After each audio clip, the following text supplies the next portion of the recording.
Bonjour et bienvenue dans cette toute nouvelle vidéo ici pour e-terminal en spécialité mathématiques. Le but de la vidéo est très simple, ça va être de vous résumer toutes les propriétés essentielles, comme on l'a fait pour la fonction cosinus, mais cette fois-ci sur la fonction sinus. Donc, c'est forcément cliqué, on va pas perdre trop de temps. Donc, première chose, on va définir ce que c'est que la fonction sinus. Donc, on va prendre un réel x. Et pour tout réel x, et en fait, la fonction qui a x associe cosinus de x, sinus de x, pardon. Tout simplement, c'est ça qu'on appelle la fonction sinus. Ok. En termes de représentation graphique, ça donne ceci. Voilà. Donc, comme vous pouvez le voir là, sur votre droite. Donc, on a ce qu'on appelle une sinusoïdale. Ok, voilà. Et donc là, comme pour la fonction cosinus, on a une période. Hein, on a des périodes. Et la période, à chaque fois, elle vaut 2π. Ok. Donc, cela met en évidence une propriété essentielle. C'est que la fonction sinus, elle est périodique de période 2π. Alors, ça, pareil, c'est exactement la même chose. Donc, ça s'explique de la même façon que par la fonction cosinus. Hein. Donc, la périodicité de la fonction sinus, c'est du fait que, par un roulement sur le cercle trigonométrique, le point qui associe le réel x et le point qui associe le réel x plus 2π, avec un entier relatif, et du coup, ils ont exactement la même position, ils sont confondus. Donc, c'est-à-dire qu'ils ont par conséquent même cosinus et même sinus. Ok, bravo. Deuxième chose, au niveau de la parité, au niveau de la courbe représentative de la fonction sinus, vous pouvez constater cette fois-ci qu'on n'a pas une symétrie par rapport à l'axe des ordonnées, mais une symétrie par rapport au centre du repère. Ok, bravo. Donc du coup, tout ça, par rapport à l'origine du repère, même si on est précis. Ok. Donc dans ce cas-là, on dit que la fonction sinus, non seulement elle est périodique, mais en plus elle est impaire. Elle est impaire sur R. Donc qui dit fonction impaire sur R, qui dit déjà, comme l'ensemble R il est symétrique par rapport à 0, ça veut donc dire que pour tout x appartenant à R, cette fois-ci, je n'ai plus sinus de x égale sinus de moins x. Ça, c'était pour cosinus. On a vu cette égalité-là. Là, pour le sinus, du coup, je vais avoir l'opposé du sinus, qui est égal sinus de moins x. Ok. Donc, moins sin de x, qui est égal sinus de moins x. Ok. Ça, c'est pour la fonction sinus, puisqu'elle est impaire sur R.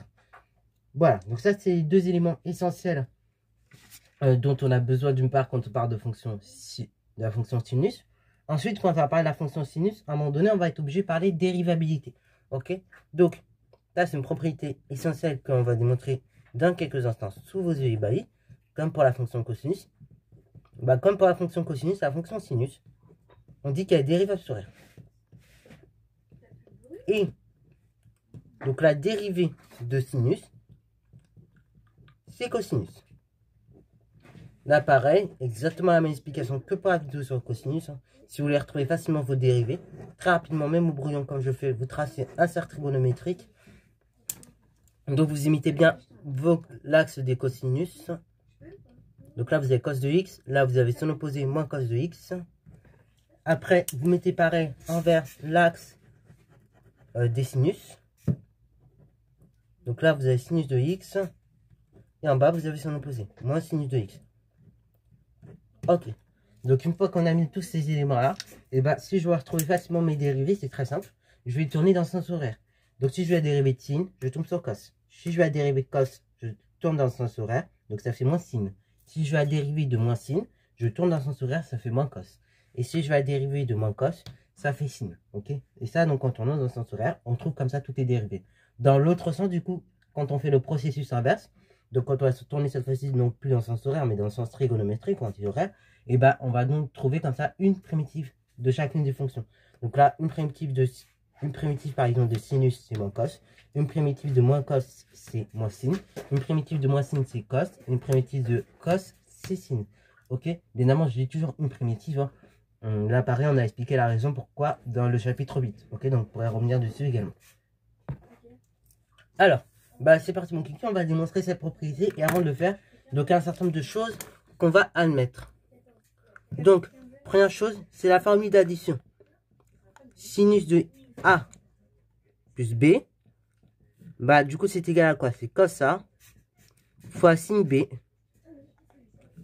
plus, donc on a dit sin A fois cos B. Ok, donc ça, c'est la formule d'addition. Quand vous l'additionnez, comme vous allez avoir le sinus de A plus B, vous prenez le cosinus de A fois le sinus de B, plus donc le sinus de A fois le cosinus de B, ok? Ou bien cosinus de B fois sinus de A. Bon, là, c'est permutable, bien évidemment, ok? Deuxième chose, c'est concernant les deux limites qu'on a vues dans la vidéo. Là, pareil, ça se remonte par des taux d'accroissement, mais on va les mettre afin de faire la démonstration. Donc ici, limite lorsque h envers 0 de sinus de h sur h, on a vu dans la précédente vidéo, ça fait 1. Et enfin, limite, lorsque h envers 0 de cos de h moins 1 sur h, ça on a vu que ça fait 0. Ok, bon, donc ça, une fois que j'ai ça, et ben on va pouvoir démontrer comme ça la dérivabilité de la fonction sinus. Ok, donc là, pareil, pour démontrer qu'une fonction est dérivable dans un premier temps, je vais tout simplement calculer le taux d'accroissement entre a et a plus h. Si, dans le deuxième temps, je calcule la limite, ok, une fois que donc j'ai la limite du taux d'accroissement lorsque h tend vers 0, si je vois que ça tend vers un réel, fonction dérivable. Si je vois que ça tombe sur plus ou moins l'infini, fonction non dérivable. Et du coup, si ma fonction est dérivable, bah tout simplement la dérivée est égale à la limite du taux d'accroissement lorsque h tend vers 0. Donc on y va, on calcule tranquillement le taux d'accroissement. Donc là, on va prendre cette fois-ci, je vais prendre mes pincettes, je vais tout préciser. Donc on va prendre A appartenant à R et A fixé. Et donc ce A, il est fixé. Ok? Et donc je vais calculer tranquillement sinus de A plus H moins sinus de A divisé par H. Ça, tranquillement, on va calculer. Donc là, pareil, sinus de A plus H, tranquillement, je développe. Donc avec ma petite formule, ça donne quoi? C'est cosinus de A fois sinus de H. Plus, donc on a dit sinus de A fois cosinus de H moins sinus de A. Le tout divisé par H. Ok. Bon, du coup, maintenant, l'étape qui suit, c'est quoi? Bah, c'est tout simplement factoriser. Ok. Donc là, on n'a pas 150 000 solutions. Donc là, la meilleure solution, c'est de factoriser par sinus de A. Donc on y va tranquillement, on factorise. Donc là, après factorisation, on obtient sinus de A facteur. Donc là, du coup, cos de B moins 1. Le tout divisé par H. Pardon, cos de H, pardon, moins 1, le tout divisé par H. Donc, après, on additionne à ça tout ce qui reste. Hein. Plus, donc, cos de A fois sin de H divisé par H. Ok, donc là, j'ai fait deux étapes en une, en fait, en réalité. J'ai factorisé et j'ai regroupé les termes qui vont bien ensemble. Ok, alors, pareil, pour que vous visualisiez un petit peu, je vais mettre des couleurs. Parce que sinon, on a du mal à voir. Là, ces deux termes, tout ça là, j'ai regroupé ensemble. Donc, quand vous développez, vous avez sinus de A à cos de H. Et après, sinus de A moins 1. Donc, ça fait moins sinus de A. Ok. Et après, du coup, j'ai recopié tout ce qui reste. Donc, il reste quoi? Cos de A fois sinus de H. De tout divisé par H. Et là, pareil, c'est redivisé par H. Là, je vais encore scinder un peu. Je dis que c'est sinus de A fois cos de H moins 1 divisé par H. Plus cette fois-ci, donc cos de A fois sinus de H divisé par H. Tranquillement, je calcule la limite de ces deux éléments-là que je vais mettre en jaune, par exemple. Donc, cos de H moins 1 divisé par H, je calcule la limite lorsque H tend vers 0 de ceci. Et sinus de H sur H, pareil, je calcule la limite de cette quantité-là lorsque H tend vers 0. Donc, on y va. Alors, la première limite que je vous ai mise en jaune, donc cos de H moins 1 divisé par H, en fait, on peut la calculer même de façon directe sans la formule devant nous. Ok? Parce qu'en effet, la fonction cos... Parce que là, du coup, cosinus de H moins 1 divisé par H, c'est comme si c'était cos de H moins quoi? Et bah 1, c'est quoi? Et bah 1, oui, vous l'avez, c'est cosinus de 0. Ok? Divisé par quoi? Divisé par H moins, bah du coup, moins 0 toujours. Là, vous reconnaissez quoi? Bah là, vous reconnaissez un taux d'accroissement. Ok? Voilà, vous reconnaissez un taux d'accroissement entre H et 0. Ok? Donc, du coup, là, par définition, ça indique que c'est cos prime de 0. Donc, or, du coup, on a dit dans la précédente vidéo que la fonction qui est associée à tout réel x, cos de x, c'est dérivable sur R. Donc, du coup, que vous avez là, bah, vous dites que c'est cosinus prime de 0. Cosinus prime de 0, bah, cette dérivée de cos en 0. Donc c'est moins sin de 0. Et sinus de 0, bah, ça fait 0. Et vous prenez son opposé, donc ça fera 0. Ok. Donc du coup, par conséquent, vous obtenez bien que limite, lorsque h tend vers 0, de cos de h moins 1 divisé par 1, divisé par h, ça fait 0. Ok, bah voilà. Ensuite, du coup, par de même, non, on va même directement aller un peu plus vite. D'où par produit. Donc, si je veux faire la limite du produit, hein, limite, lorsque h tend vers 0, de cos, non, sin, pardon, sin de a fois 50 donc fois cos de h moins 1 sur h, bah ça fait 0 par produit. Pourquoi? Parce que j'ai quelque chose qui tend vers 0 fois un réel. Donc, un réel fois 0, ça fait 0. Ok. Ensuite, on procède de façon identique et analogue.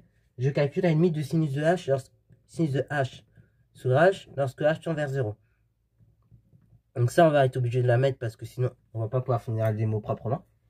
Lorsque h tend vers 0, sinus de h moins h, enfin divisé par h, ça tend vers 1. Ok. Là, pareil, c'est la même raison qu'ici. Du coup, ça va être un taux d'accroissement. Bah, si on veut le démontrer proprement. Mais comme on n'a pas encore montré justement que la fonction est dérivable, et donc que la dérivée c'est bien cos, c'est pour ça qu'on va pas, c'est pour ça qu'on la met sur du temps. Ok, bravo. Donc du coup la limite de ça, sinus de h sur h lorsque h tend vers 0 c'est 1, d'où par produit. On tient la chose suivante, limite lorsque h tend vers 0 de cos de a fois sinus de h sur h, bah ça il se trouve que ça fait cos de a. Cos de a, je rappelle, c'est un réel. Hein. A est un réel, donc son cosinus est un réel. Vous multipliez par quelque chose qui tend vers 1. Donc l'ensemble va tendre vers donc vers 1 fois ce réel. Donc vers ce réel du coup. Ok, donc ça tend vers cos de a. Ok. Puis, par somme, du coup on en déduit que limite, lorsque h tend vers 0, on avait dit quoi? On avait dit sin de a fois cos de h moins 1 sur h plus sin de a fois, on a dit quoi? On a dit, non, fois cos de a fois sin de h divisé par h. Bah, du coup, par somme, ça, 56, ça tend vers 0. 57 tend vers cos de a, donc par somme, ça tend vers cos de a. Ok?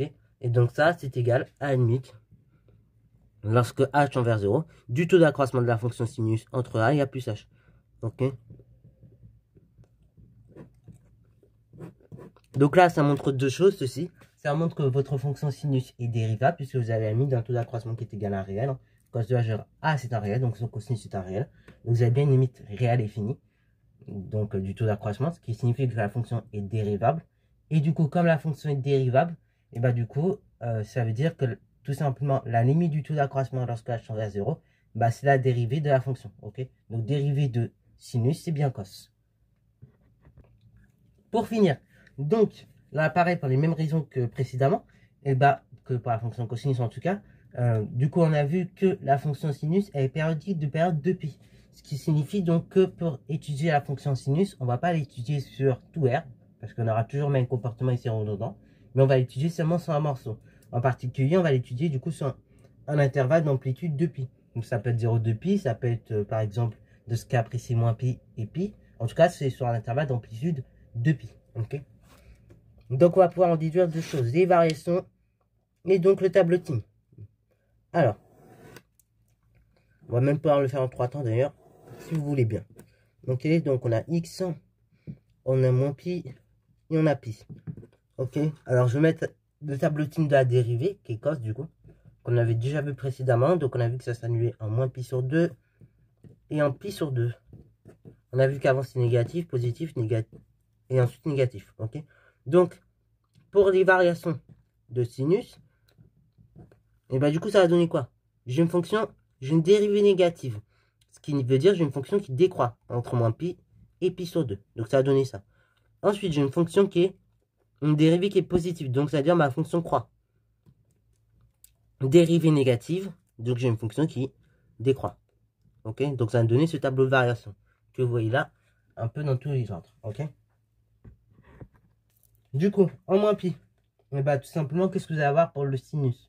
Donc en moins pi, et bah, c'est en 180, c'est l'équivalent de 180 degrés, mais dans l'autre sens. Et bah, vous allez avoir, du coup, comme sinus, 0. Ensuite, en moins pi sur 2, du coup, le sinus, il va valoir moins 1. Et en pi sur 2, le sinus, il va valoir 1. Et ensuite, en pi, c'est 180 degrés encore, mais dans l'autre sens. Donc là, sinus, il faut 0. Donc là, du coup, ça montre bien deux choses. D'après le corollaire du TVI, si j'applique le corollaire du TVI, entre moins pi sur 2 et pi sur 2, bah là, je dois m'annuler, ok? Obligatoirement, pourquoi? Parce que là, bah on passe de moins 1 à 1. Donc il y a un changement de signe qui se fait entre moins pi sur 2 et pi sur 2. Donc ce changement de signe va s'effectuer en 0. Et après, bah là, 1 pi, bah du coup, je m'annule. Et à moins pi, je m'annule. Donc on va pouvoir déduire le tableau de signe de la fonction sinus. Hein. Donc comme j'ai dit, on s'annule 3 fois, en moins pi, en 0 et en pi. Donc entre moins pi et 0, du coup, qu'est-ce qui va se passer concrètement? Et bien entre moins pi et 0, j'ai un sinus négatif. Et entre 0 et pi, j'ai un sinus positif. Ok, bravo. C'est d'ailleurs ce que vous pouviez observer, bah, si vous revenez un peu en arrière, sur la courbe représentative de la fonction sinus. Ah, entre moins pi et 0, c'était négatif. Et entre 0 et pi, et bah, vous avez une fonction qui était positive, au-dessus de l'axe des abscisses. Ok, donc là, c'est entre moins pi et 0. Ok, donc voilà, on a démontré un peu toutes ces propriétés à savoir autour des fonctions cosinus, enfin sinus plutôt. Voilà, donc j'espère que ça t'a plu, que ça a bien t'aider du coup pour aborder la suite du chapitre. Et donc, bah, si on a le temps, du coup, on abordera aussi la fonction de tangente, mais qui n'est pas au programme, pour que vous ayez un petit peu de culture générale, enfin de culture autour de cette fonction. Sur ce, c'est la fin de la vidéo. Comme d'habitude, n'hésitez pas à liker, commenter, et bien on se retrouve en mathématiques 15.